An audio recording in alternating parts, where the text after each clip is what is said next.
At exactly 5 a.m. across 4 time zones, doors started coming off hinges. Not one city, not one state, 12 cities all at once. Los Angeles, Houston, New York, Chicago, Atlanta, Dallas, Phoenix, Las Vegas, Washington, D.C., Boston, Charlotte, Nashville. More than 3,500 federal agents moved in silence. No sirens, no warnings, no press cameras. By the time most people hit snooze, thousands of lives were already over. Within 72 hours, 8,100 MS-13 members were in handcuffs, weapons seized, drug routes shut down, money frozen. A network officials once called untouchable was shattered overnight. This wasn't a normal raid. This wasn't even a crackdown. This was Operation Iron Net, the largest gang takedown in American history. And here's the part nobody tells you. The raid wasn't the real story. The real story is how a street gang became powerful enough to require a nationwide military-level response and how it was hiding in plain sight the entire time. Before we go any further, top like if you didn't even know this was happening. Most people didn't, and that's part of the problem, because what you're about to hear goes far deeper than headlines ever went. Gang members arrested in a massive nationwide ICE sweep, the 6-week raid under the Trump administration, the biggest of its kind to date. Those arrested accused of drug trafficking, human smuggling, sex trafficking, and murder. More than 100 are affiliated with the dangerous MS-13 gang you've been hearing a lot about lately, the biggest raids in Houston and New York City. Thank you very much. We are honored to be here with our law enforcement professionals, both in Nassau County and our federal partners, to announce that we have had a very, very important, sweeping pickup of people that were dangerous to our community and the whole region, not just Nassau County. We want to send a clear message that gang activity in Nassau County will not be tolerated. You're not going to poison our children with your evil works and your evil doings here in Nassau County.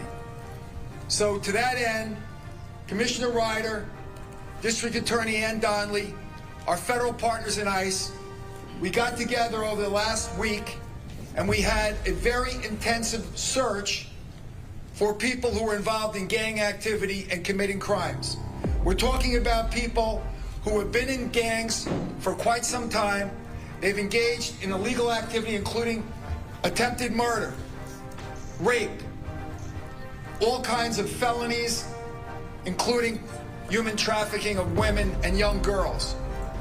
This is something that is despicable and will not be tolerated here in Nassau County. We in Nassau County are grateful for the federal partnership that we have with the ICE, FBI, DEA, and other agencies. As a result, we are a safer community. Our crime numbers are way down. But again, the message here today to those engaged in gang activity, not in this county. If you're smart, you'll get out of town, because in Nassau County, you're going to be prosecuted, you're going to be incarcerated, or you're going to be deported. With that, at this time, I want to congratulate again our Nassau County Police Commissioner, Pat Ryder, for the outstanding job. We talked about this last week. We saw a little gang activity start up, and we said, we're going to nip it in the bud. We're going to put it to an end immediately. Because remember one thing about these gangs. Once they start fighting amongst themselves, it gets out of control very quickly. And then they have a feeling that they're above the law, and they start committing crimes. We won't let that happen in Nassau County. So to explain in detail what we've done over the last week, our great Commissioner, Pat Ryder. At 4:59 a.m., radios across the country crackled to life.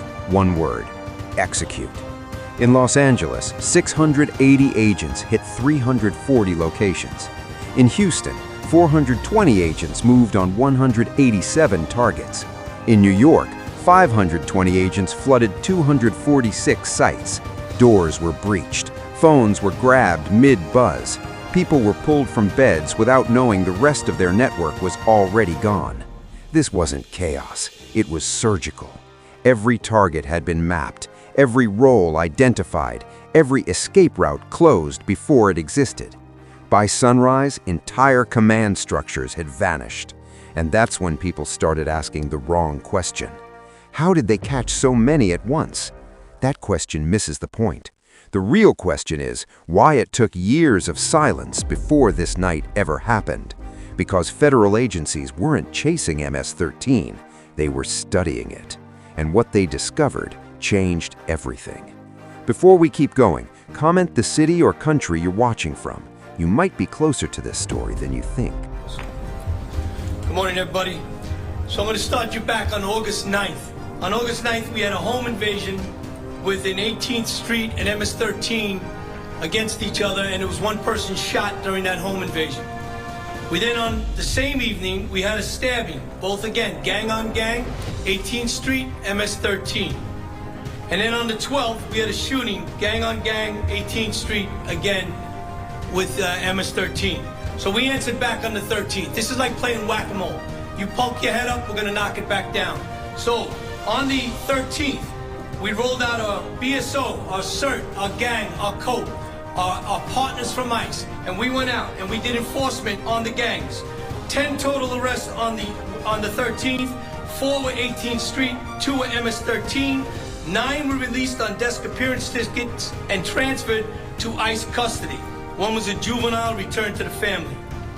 On August 14th, 14 total arrests, 7 MS-13 gang members, 12 released on desk appearance tickets and transferred over to ICE custody. 1 arraigned at district court for the loaded firearm that you see here to my right.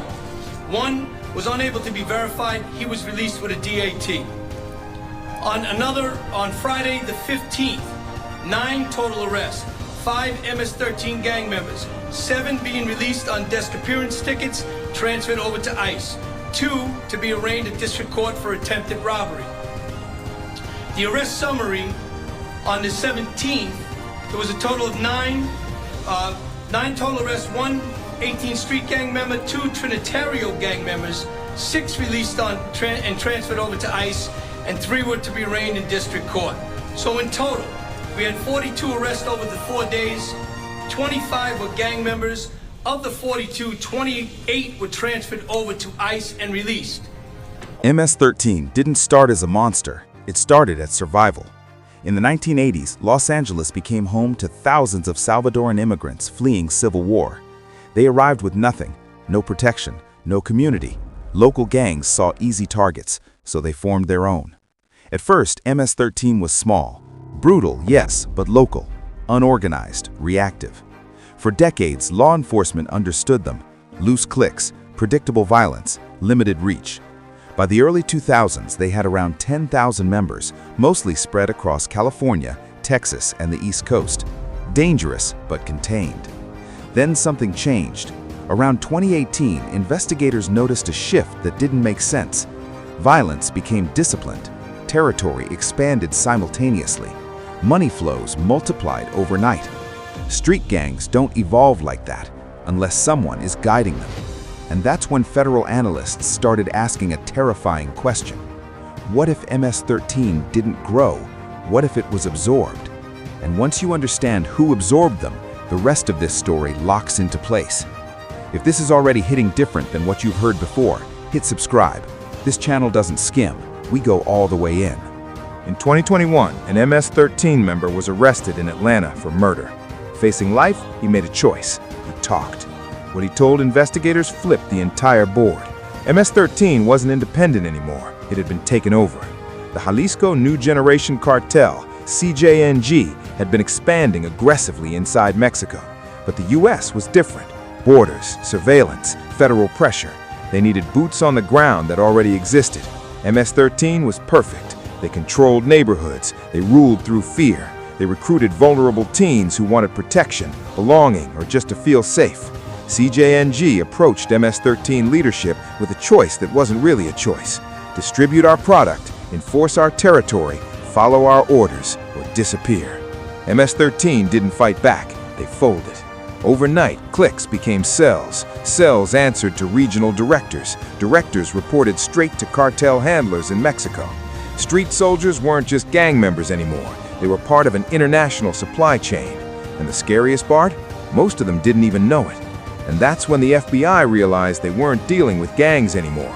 They were dealing with a domestic arm of a foreign cartel. And that realization triggered something massive behind the scenes. But before the government moved, MS-13 made its most dangerous play yet. They went after the kids. I want you to look at the table to my left, your right. That was a robbery that went down in Kennedy Park in Hempstead.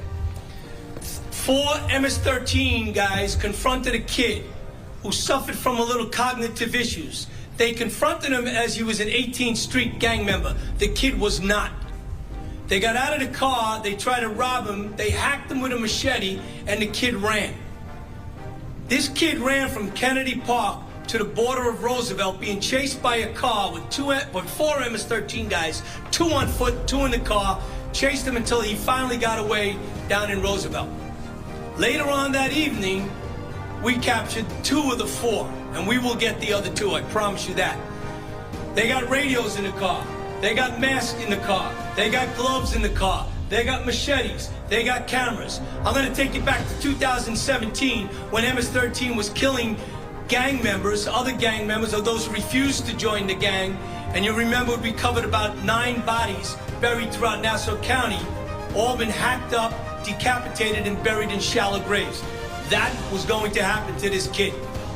That's exactly what they were doing out there that night with these things in that car. On the right, the other weapons that were recovered. That loaded firearm that was taken off one of our subjects.